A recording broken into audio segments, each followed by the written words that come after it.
7 या 7.5 साल इसकी उम्र हुई है। इत्तेफाक से आज मेरे साथ स्कूल में छुट्टी थी। इसको पूरा हनुमान चालीसा याद है। कौन जिम्मेदार है? मुझ जैसा बाप जिम्मेदार है कि आलिम के बेटे को हनुमान चालीसा याद हो गया। हम जिम्मेदार है क्योंकि हमने इनको गैरों के स्कूलों में पढ़ाया है। वहां हम चाहकर भी अपने बेटे को नहीं रोक सकते, मना नहीं कर सकते कि बेटा ये ओम पौम ये वो मत बोलो, ये दूसरों की जबान, दूसरों के नारे, दूसरों की बोली, दूसरों की बातें हैं। मगर क्योंकि वहां प्रेयर में बुलाया जाता है, प्रेयर में ये सीख लेते हैं, ना चाहकर भी इनको ये बातें याद हो जाती। हम जिम्मेदार है, आप भी जिम्मेदार है।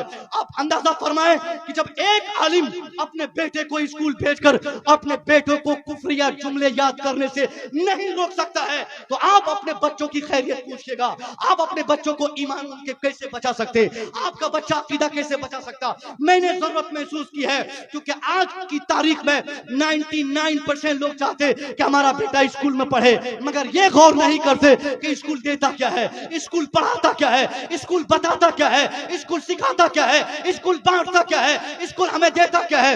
ये जाने बगैर हम स्कूल बच्चों को भेजते हैं क्योंकि स्कूल हमने खोला नहीं, हमें गैरों की स्कूल भेजने पड़ते। और गैरों की स्कूल जब हम भेजेंगे तो गैर जो चीज जानते हैं वही सिखाएंगे, उन्हें जो मालूम है वही बताएंगे, उनका जो मिशन है वही चलाएंगे, उनकी जो तहरीक है उसी पर काम करेंगे।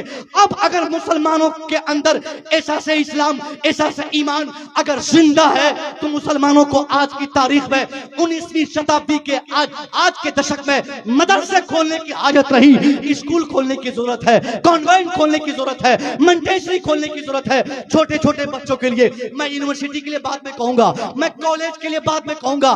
कॉलेज में तो बाद में जाके हम पहुंचेंगे। पहले एक फर्स्ट में बच्चों को पढ़ा, LKG में पढ़ाएंगे, नर्सरी में पढ़ाएंगे, फिर हमारा बच्चा 1 क्लास में, फिर सेकंड में, फिर थर्ड में, फिर फोर्थ में, फिर फिफ्थ में, फिर साहब धीरे धीरे मैट्रिकुलेशन, इंटरमीडिएट, उसके बाद ग्रेजुएशन, उसके बाद फिर हमारा बेटा आगे बढ़ता रहेगा। यानी 12 तक, 12वीं क्लास तक कायदे से आप अपने बच्चों को ऐसे आगोश में पढ़ाइए जहां आपके बच्चों का ईमान भी बचा रहे, उनका अकीदा भी महफूज रहे। वरना 15 साल के बाद ये डॉक्टर बनाने की होश और रेस में, ये डॉक्टर बनाने की चाह में बेशतर घरों में डॉक्टर्स तो आ जाएंगे, मगर उनका बेटा काफी डॉक्टर रहेगा, बेईमान डॉक्टर रहेगा, शैतान डॉक्टर रहेगा, ईमान नहीं रहेगा, चुगलखोर वही होगा, बेईमान वही होगा, शैतानी सिफत का आमिल वही होगा।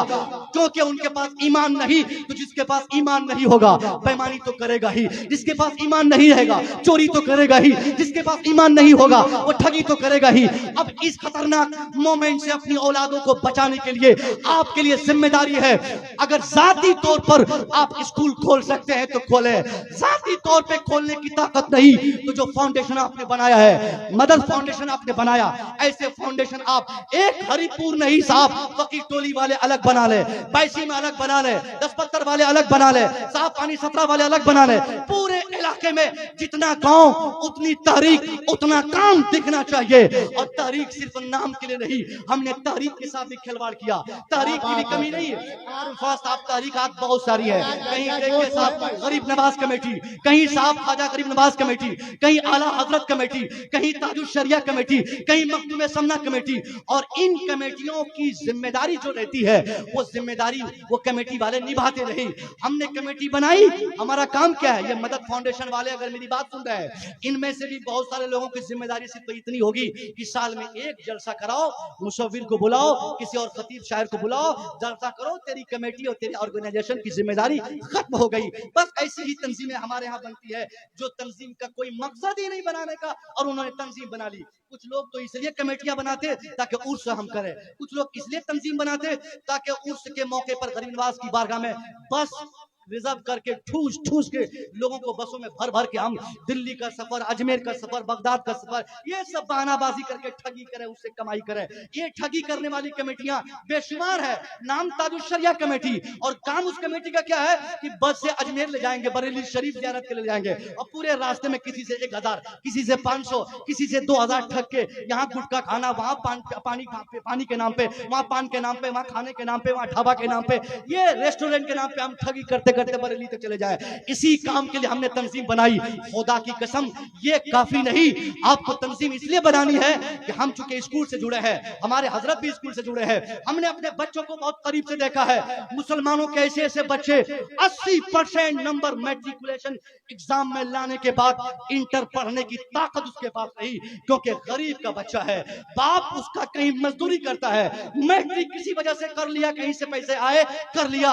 अब मैट्रिक में 80% नंबर लाने के बाद भी इंटर वो नहीं कर सकता, क्योंकि 1100 रुपया इंटर में एडमिशन के लिए उसके पास नहीं है, उसके पास पोशाक के पैसे नहीं है, उसके पास कम्युनिकेशन के खर्चे नहीं है, उनके पास मजीद हॉस्टल के चार्जेस नहीं है। अब वो गरीब आदमी अपने बेटे को बोलेगा चलो छोड़ो बेटा पढ़ाई, जाओ दिल्ली भागो।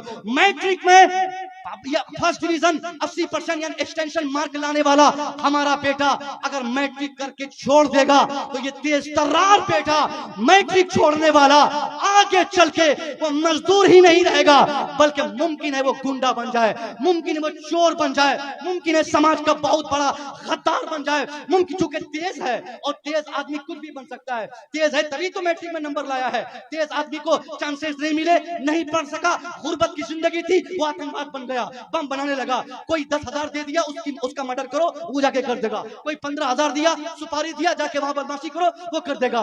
यानी जब हमारा बेटा गुर्बत की जिंदगी से दो चार होगा, उस गुर्बत की मजबूरी उसे आतंकवाद बनाने पर मजबूर कर देगी। समाज का एक जालिम इंसान बनने पे वो कोई देर ना होगी। इसलिए मैं कहना चाहूंगा आपके पास अगर तंजीम होगी तो उस तंजीम की जिम्मेदारी ये होगी ऐसे बच्चों को हम मुंतखब करें और चिन्हित करके उनको लाएं और ऐलान करें, खबरदार ये 22 इलाके में ऐलान कर दे, तंजीम के सदर दरवाजे पर इश्तिहार डाल दे कि 2024 के मैट्रिक एग्जामिनेशन में फर्स्ट डिवीजन पास होने वाले जिस मुसलमान के बच्चे को भी आगे की तालीम की चाह होगी, अगर उसका बाप उसे नहीं पढ़ाना चाहेगा, ये तंजीम गरीब नवाज, ये तंजीम मखदूम समना, ये तंजीम आला हजरत, ये तंजीम ताजुश शरिया ऐसे बच्चों की तालीम की सारी जिम्मेदारी निभाएगी।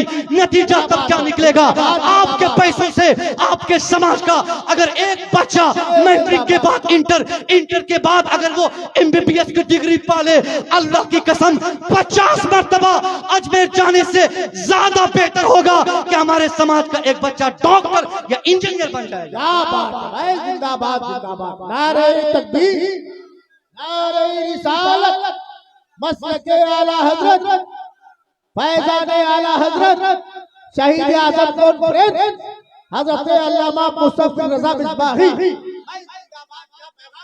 सबसे ज्यादा हमारी कमी है, हमने अपने समाज को रोंद दिया। सब गरीबों की गुर्बत का एहसास तक में नहीं हुआ। आपकी परेशानी ये नहीं कि साहब ये नदियां, ये कभी महानंदा और कभी ये कौन सी नदी बीच में पड़ती है, कोसी कनकई, पता नहीं नदियों का भरमार है ये बिहार के इस क्षेत्र में। हर नदियां आपको तबाह करती है, मगर इन नदियों से ज्यादा तबाही आप खुद अपनी करते हैं। आपके समाज में जो ये दुर्गति आपकी और हमारी है, इसकी यही वजह सबसे बड़ी ये है कि हमने इंडिविजुअली तालीम पे तवज्जो दे दी। वैसे अगर किसी का बेटा डॉक्टर बन गया तो फूले नहीं समाता कि मेरा बेटा तो डॉक्टर बन गया, हजरत एमबीबीएस बन गया। मगर मैं कहूंगा ये डॉक्टर साहब, आपने अपने बच्चे को डॉक्टर बना लिया, या आपकी कामयाबी की पहचान नहीं। गांव का 5 आदमी अपने बेटे को पढ़ा ले, 10 लोगों के बच्चे पढ़ ले, 90 बच्चे पढ़ ले, गांव के डॉक्टर आईएएस आईपीएस बन जाए। अगर 10 बच्चे भी जाहिल रह जाएंगे, पूरे गांव को सुकून से न रहने के लिए उन्हीं 10 लोगों का जाहिल रहना काफी माना जाएगा।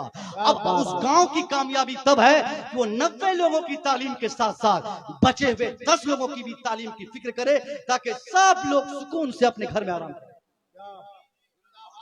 आप डॉक्टर बन जाएंगे, जाहिल बच्चे आपको कभी सुकून से रहने नहीं देंगे। हमने बहुत करीब से गांव में देखा है, मास्टर 4 मास्टर इसी साल बीपीएससी में पास हुए, फिर दोबारा बीपीएससी का एग्जाम हुआ, 17 लड़के फिर निकल गए। एक ही गांव में फर्स्ट फेज में 4 फिर 17। अब वो बच्चे जो नहीं कुछ कर पा रहे थे, उन लोगों ने सोचा कि ये लोग बहुत पढ़ रहा है, आगे बढ़ रहा है, वो इनको हम ये करते हैं। उन्हीं बीपीएससी पास होने वाले मास्टरों की गिनती के साथ एक हफ्ते में 3 लोगों की गाड़ी चोरी हो गई, बाइक चोरी हो गई। अब लोगों ने सोचा कि मास्टर साहब भैया है, ये गाड़ी चुरा लेंगे तो क्या हो जाएगा, चला गया घर से। कौन ले गया, उसी गांव का। अब बताइए, ये लॉक द गाड़ी, बोला वो कांधे पे उठा के लोग रात में चले गए।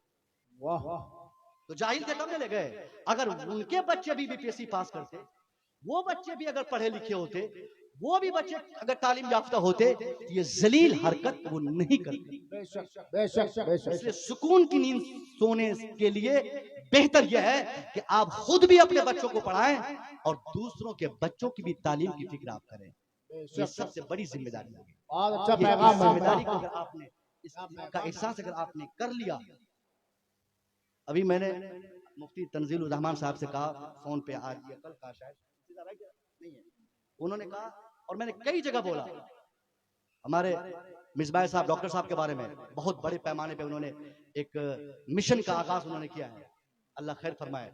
मगर मैंने बहुत स्टडी करने के बाद मैंने कहा था एक बड़े बड़े बड़े जिम्मेदार आलिम से कि मुमकिन है हजरत को ये सीमांचल वाले इस मिशन में कामयाब होने नहीं देंगे। और मैं इतने बड़े मैं बोल रहा क्योंकि हम सीमांचलों को जलन और हसद हमारे दिल में है। ये कैसे कर रहे हैं? ये हमको किसी ने कहा कि वो सिटी कोई सिटी बना रहे हैं, हम कहे सिटी नहीं नॉलेज सिटी है। वहीं समझ में आ गया कि जलन पैदा हो गई है।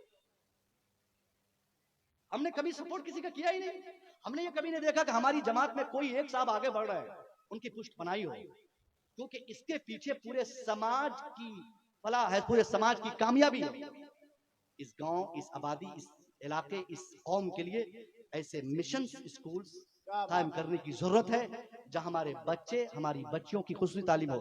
आखिरी पैगाम और फाइनल पैगाम, इस अब तक तो तालीम की बात थी, मगर एक जरूरी बात मैं कहूंगा, इस तमाम मसाइल से लड़ने का वाहिद रास्ता तालीम नहीं है, तालीम के साथ साथ तरबियत भी बेहद जरूरी है। हम लोगों ने बच्चियों को देखा है, अभी मुजफ्फरनगर उत्तर प्रदेश में, हजरत नकीब साहब, उत्तर प्रदेश में, मुजफ्फरनगर उत्तर प्रदेश में अभी से एक हफ्ता पहले अगर ये खबर आप लोगों तक पहुंची होगी तो आप लोग जान गए होंगे, अगर नहीं पहुंची होगी तो आप यूट्यूब बाबा से पूछने की कोशिश मत कीजिएगा, क्योंकि आपका जमीर गवारा नहीं करेगा देखने के बाद, रोने से आप खुद को नहीं कंट्रोल कर पाएंगे। मुजफ्फरनगर में क्या वो हादसा पेश आया, 50 लड़कियां पुलिस ने पकड़ के अपनी जेलों में डाला। उन 50 लड़कियों में कौन लड़कियां थी जो कॉलेज के बहाने से बैग और सज धज के घर से निकली थी, स्कूटी और साइकिल सवारी लेकर कॉलेज और ट्यूशन के बहाने से माँ बाप को अलविदा और बाई बाई टाटा करके घर छोड़ा था। मगर पुलिस की हिरासत में वो 50 लड़कियों में 49 लड़कियां किसी और समाज की नहीं, वो सिर्फ मुस्लिम समाज की बच्चियां थी जो कॉलेज के नाम पे घर से निकली, मगर रंगरेलियां मना रही थी होटल में, वो साहब शॉपिंग मॉल में वो अपने फ्रेंड्स के साथ घूम रही थी, वो टी पार्टी में हिस्सा ले रही थी। ऐसा भी हो रहा है। हमने तालीम के फरोग में, तालीम के चक्कर में हम इस कदर अंधे हो गए कि हमने अपनी बेटियों को भेज दिया, बच्चों को घर से अलविदा कह दिया, मगर हमने कभी उनकी खास तरबियत की फिक्र न की।